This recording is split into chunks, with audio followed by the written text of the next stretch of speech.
A gente fala agora sobre a medida provisória 1304, que estabelece novas regras para o setor elétrico. Entre as mudanças está o curtailment, né, que funciona para compensação ali aos titulares de usinas eólicas ou solares fotovoltaicas conectadas por custos relativos à indisponibilidade externa e requisitos de confiabilidade da operação ocorridos entre 1º de setembro de 2023 e a entrada em vigor do texto. No entanto, não há muito consenso. A dúvida agora é se o presidente Lula vai sancionar ou vai vetar esse trecho para a gente repercutir a MP 1304 e esse trecho do curtailment na proposta.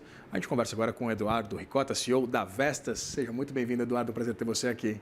Obrigado, Vitor. É um prazer estar com vocês.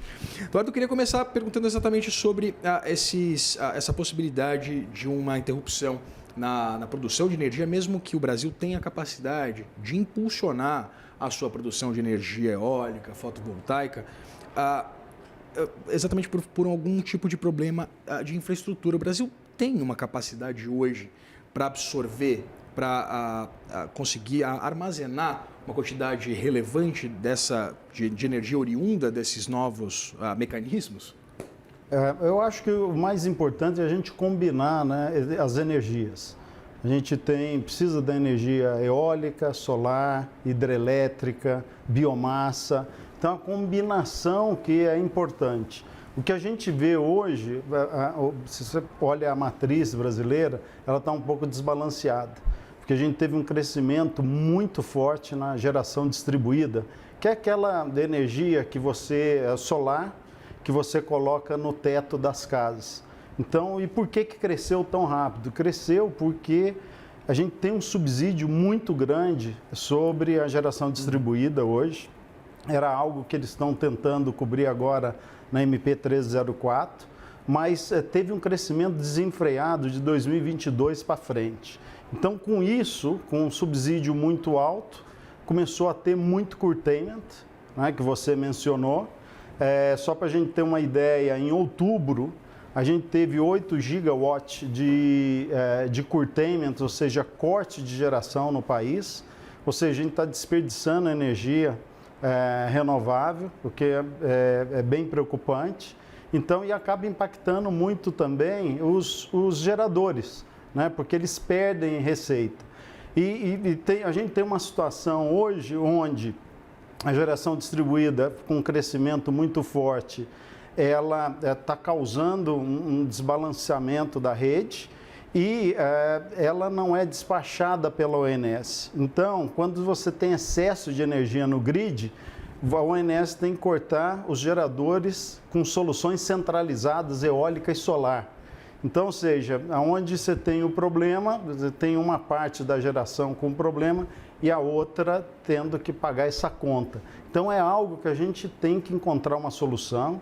Eu acho que a MP, ela está endereçando alguns pontos bons, mas tem outros pontos que precisam ser melhorados. Eu quero tratar sobre os pontos que precisam ser melhorados com você, mas antes eu queria dar vazão a essa discussão, porque eu sei que o Brasil tem particularidades do ponto de vista da estrutura, da infraestrutura do sistema elétrico nacional. Evidentemente, há uma dependência em algumas regiões ainda muito significativa da indústria, da indústria de energia chamada de suja, né? Da produção suja de energia, como por exemplo das termoelétricas.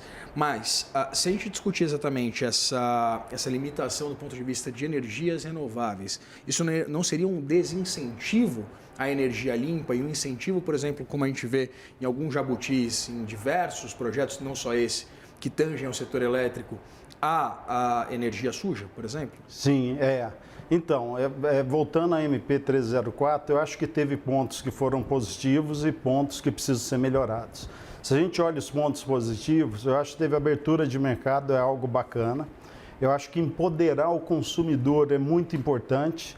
Ou seja, igual no setor de telecomunicações, o consumidor ele escolhe de quem ele quer comprar energia. Então, eu acho que foi positivo.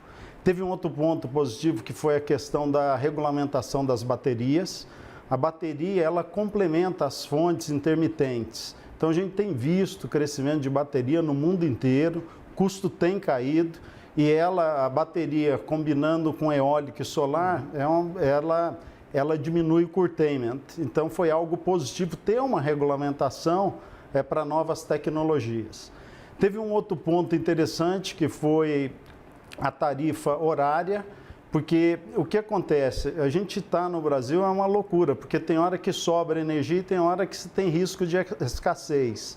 Então, a tarifa horária, você consegue colocar um preço menor quando tem mais energia, e isso consegue direcionar também os consumidores, o que é bom.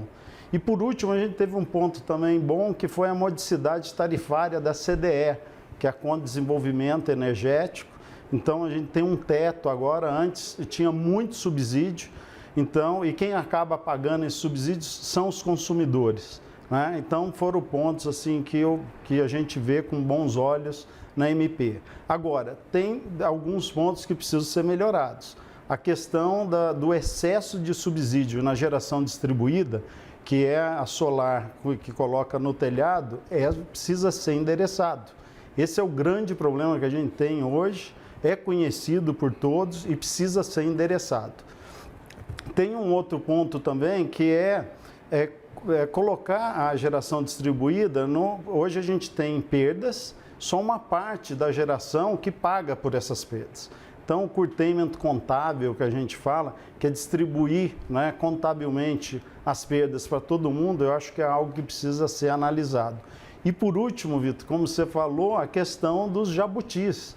Ou seja, não faz o menor sentido a gente ter termoelétrica e usina carvão, agora que o preço é mais alto e ainda você está poluindo o ambiente.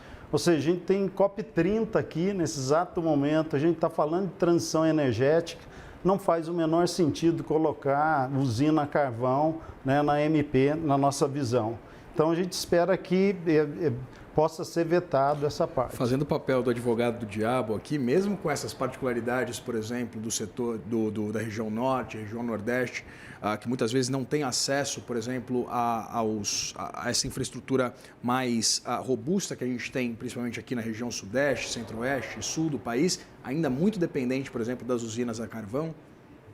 Sim, a gente tem, como eu falei, é importante ter todos os tipos de energia. A termoelétrica ela tem o papel dela, a hidrelétrica, solar, eólica.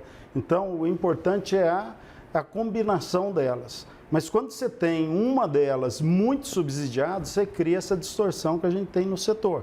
Então, a gente vive um paradoxo. Inclusive um incentivo. Né? Porque no mesmo tem horas do dia que você perde energia, você tem excesso de energia, né? Principalmente ao meio-dia, que a solar ela tem muita geração, você não consegue escoar todo o tráfego, e aí o que acontece? Você tem que fazer o curtailment na geração centralizada. Então você está perdendo energia. E durante o fim do dia, a energia solar ela reduz a zero, e você tem aumento da demanda no fim do dia, ao mesmo por volta das 7 horas, quando as pessoas chegam em casa, liga o ar-condicionado, liga a TV.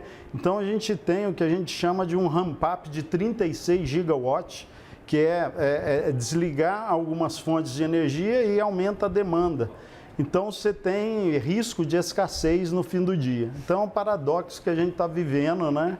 E eu espero que a gente possa resolver isso. Então, e nesse paradoxo, né? Você comentou exatamente esses momentos em que há abundância, uma dificuldade de armazenamento, outros que há escassez.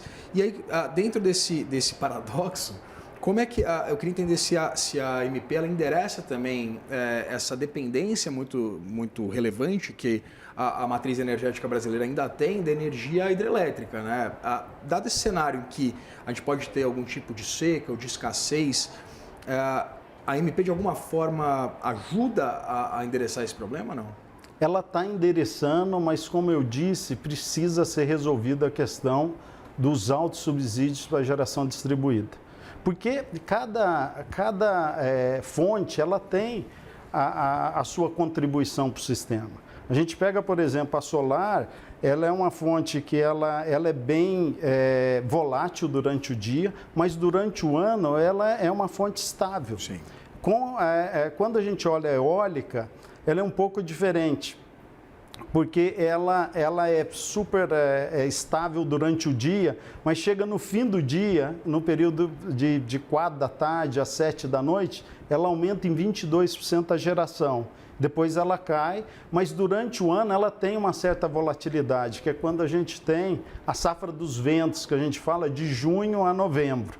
Mas ela é super complementar à hidrelétrica, porque a hidrelétrica de junho a novembro é quando a gente tem a seca. Então, quando você junta, por exemplo, a eólica junto com a hidrelétrica, ela é praticamente flat durante todo o ano.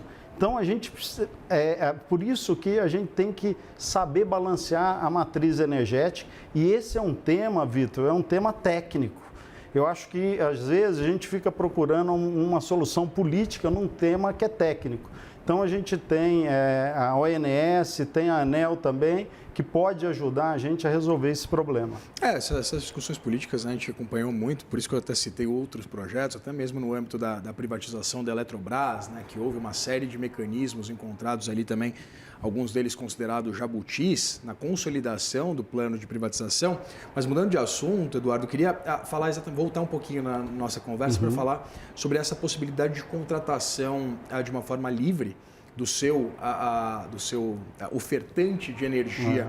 Qual é a expectativa acerca exatamente das tarifas, né? Eu queria entender tanto para o setor privado como um todo, como para o consumidor pessoa física, qual deve ser o impacto nas tarifas dessas alterações propostas pelo MP? Não, ela coloca um teto, né? Mas não vai reduzir a tarifa num primeiro momento. É por isso que a gente fala que no Brasil o custo ele é baixo, mas a tarifa ela é alta, né? Porque a gente tem muito subsídio. E subsídio de outras áreas, porque você pega a tarifa, ela é feita do CDE, que é a Conta de Desenvolvimento Energético, mais a tarifa de energia. Então, tem muito subsídio aí dentro. Só quando a gente reduzir isso, que a gente pode reduzir a conta para o consumidor. Então, assim, a gente tem que trabalhar para reduzir subsídio no país. Eu acho que fontes intermitentes, mesmo a eólica, a solar, hoje já são as fontes mais baratas para gerar energia no mundo inteiro, entendeu? Então, ao longo do tempo, a gente tem que ir reduzindo esses subsídios e deixando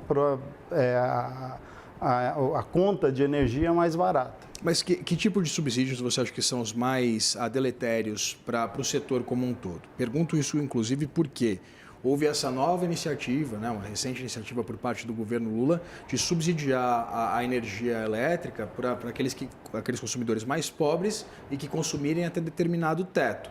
Só que esse é um subsídio que ele não atinge diretamente o setor, até porque ele é repassado por meio das tarifas para os demais consumidores. Queria uma análise sua sobre essa proposta, né, essa medida, e evidentemente também entender que subsídios são os mais deletérios. Então, você tem... Você pega a tarifa social, ele está dentro do CDE, da Conta de Desenvolvimento Energético. Ele é por volta de 3, 4 bilhões de reais. Você tem todo o incentivo, é por volta de 50 bilhões.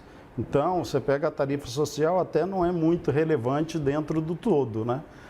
Eu acho que os maiores incentivos são, por exemplo, da geração distribuída. Você tem 78% de incentivo na conta de energia. Óbvio que isso daí vai para um outro lado e quem paga isso é o consumidor. Então, é isso que eu estava falando, que a gente precisa rever esses subsídios e equilibrar melhor. Porque você pega hoje projetos de geração distribuída, você tem retorno TIR de 48%. Então, você não vê isso em nenhum projeto de energia. Então, assim, a gente precisa rebalancear essa equação. E dentro daquilo que está agora sendo discutido, evidentemente vai caber ao presidente Lula chancelar ou vetar, quais seriam as alternativas que o setor acharia, né, relevantes que fossem mantidos nessa medida provisória e evidentemente fossem rediscutidos, não sei se por uma nova medida provisória ou até mesmo alguma discussão que tanja ao Poder Legislativo? Eu acho que a abertura de mercado deveria ser mantido. A questão das baterias, que a gente está regulamentando a bateria, deveria ser mantido. A tarifa horária deveria ser mantido. Colocar um teto também no CDE é bom, porque você coloca um teto ali que não passa disso. Agora, a gente precisa rever A questão dos subsídios da geração distribuída é algo que é importante para o país. Eu acho que a questão de como a gente dividir essa perda de geração que a gente tem no sistema inteiro, como é que a gente divide ela de forma igual para todo mundo, né? É importante, e ver como é que a gente tira os jabutis que não deveriam estar ali na nossa visão e foi colocado uma vez mais e que deveria ser retirado. O jabuti nunca aparece em árvore, ele sempre é colocado por alguém. Exato. Conversamos com o Eduardo Ricorta, CEO da Vestas. Eduardo, muito obrigado pela disponibilidade de conversar com a gente. Obrigado, Vitor. É um prazer estar com vocês. O prazer foi nosso.